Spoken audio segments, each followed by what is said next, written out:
Imagine holding a single-day dual digital switch. If you flip it, the most advanced fighter jets across an entire continent are grounded.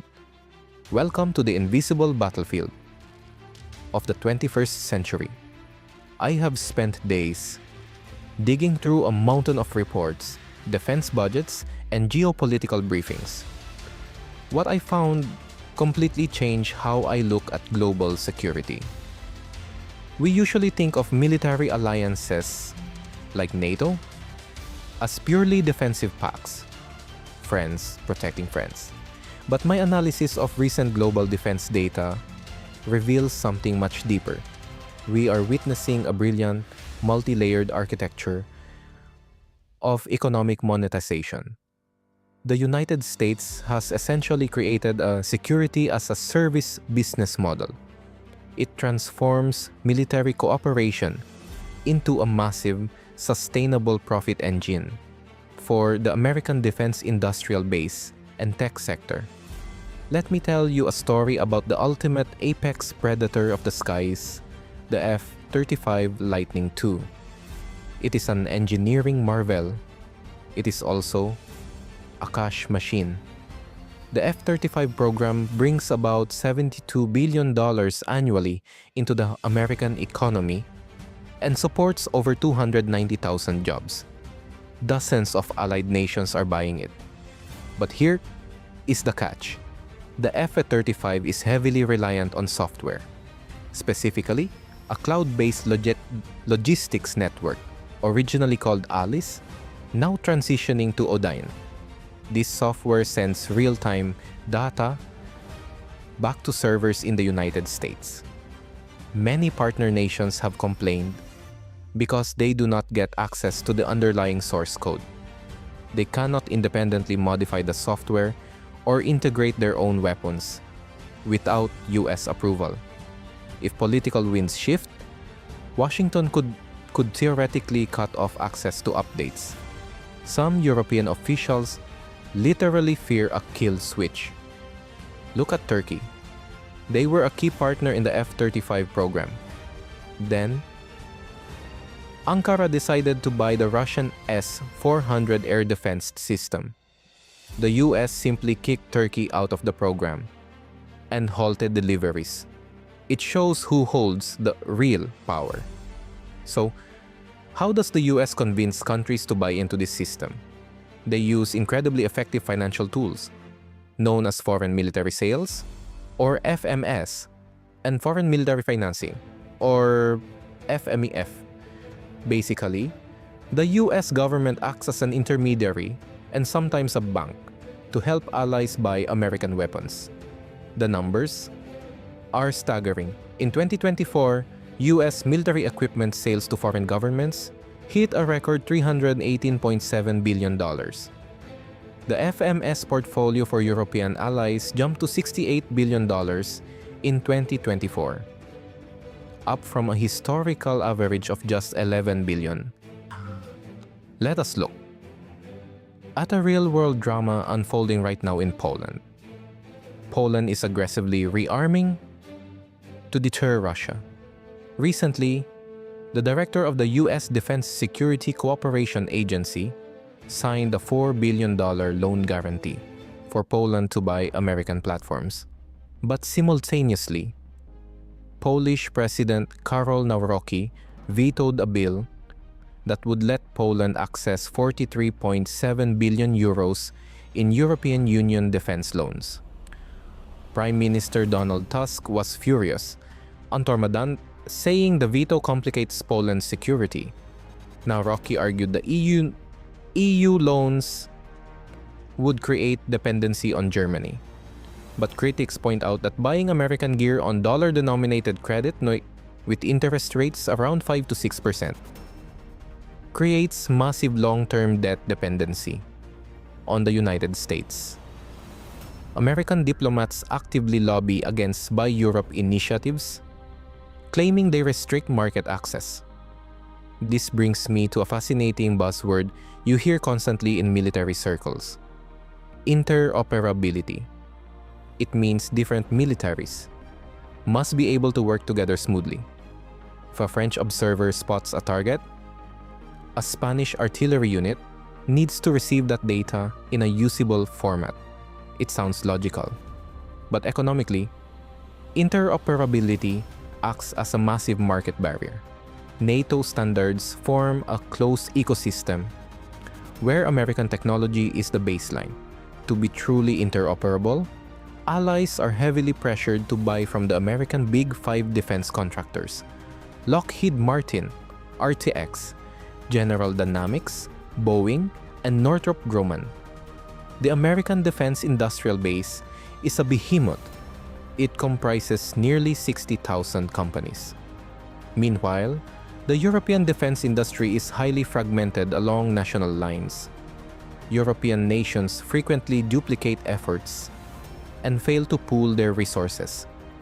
Because of this fragmentation, EU nations historically spend over 60% of their defense procurement budgets outside the EU, mostly in the United States. To ensure American companies can easily sell abroad, the US uses reciprocal defense procurement agreements.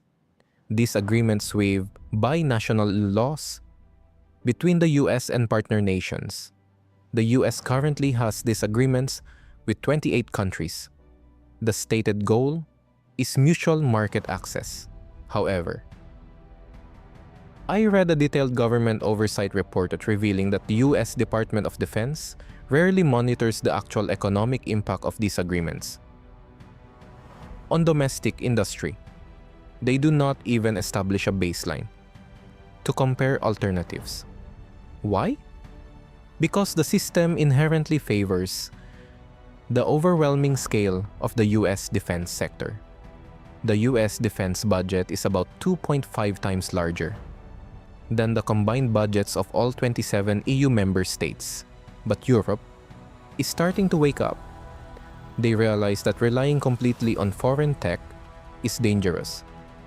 Experts call this vulnerability the lack of a Eurostack. Eurostack is the idea that Europe needs its own independent layers of critical technology: space, chips, cloud computing, and artificial intelligence. Let me give you a wild example. Think about the war in Ukraine. Space technology and satellite internet are absolutely vital for modern combat. Ukraine relies heavily on Starlink, owned by Elon Musk. At one point, when the US was negotiating with Ukraine over critical minerals, American officials allegedly threatened to cut Ukraine's access to Starlink. Musk himself reportedly said there was no substitute for his satellites. This saga terrified European leaders. It laid bare their absolute dependence on American space technology.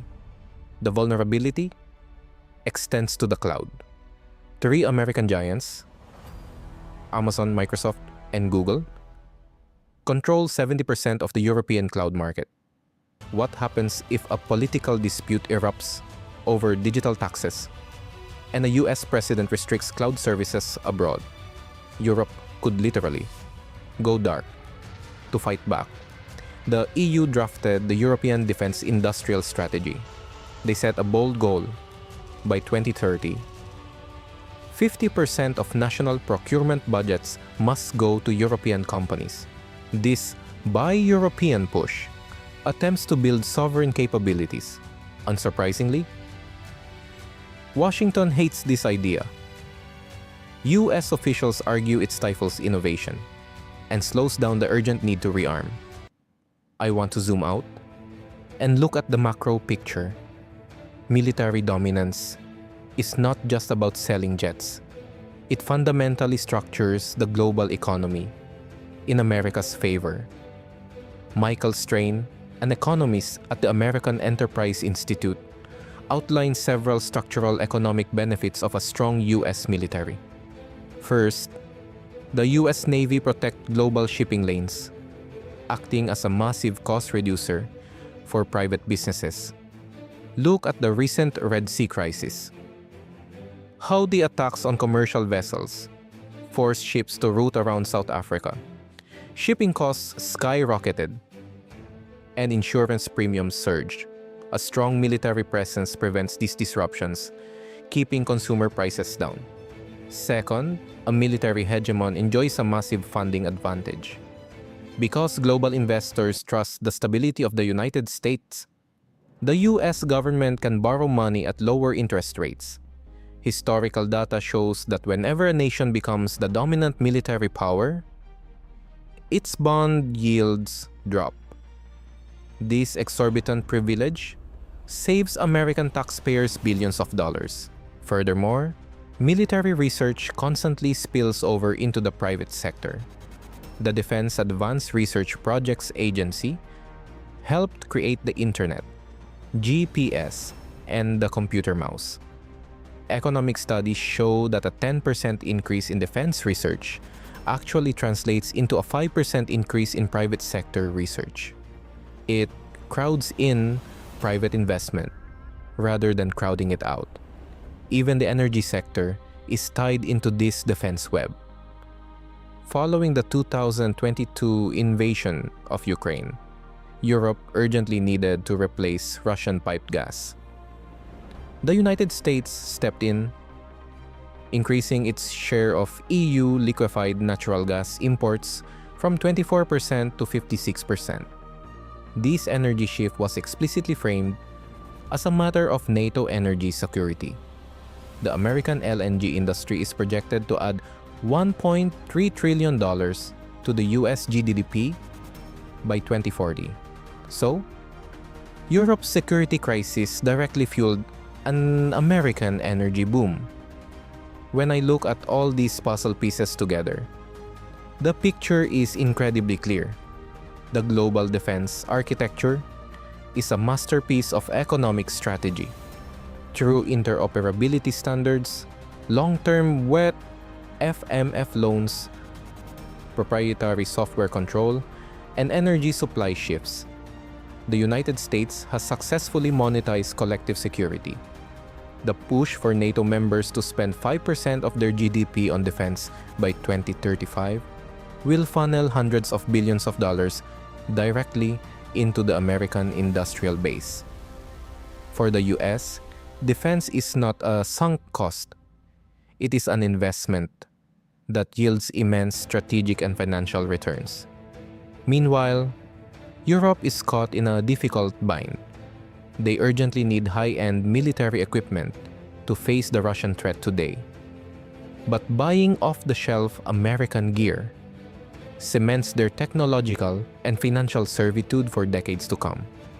I find this entire dynamic fascinating. It challenges everything we are taught about how international alliances work. Safety is no longer just a shared ideal, it is a highly lucrative, subscription-based service. I would love to hear your thoughts on this. Do you think Europe can ever truly build its own independent Eurostack?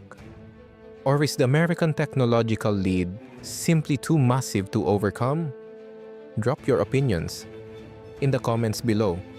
If you enjoyed this deep dive, please like the video and subscribe to the channel for more objective, hard-hitting analysis. See you in the next one.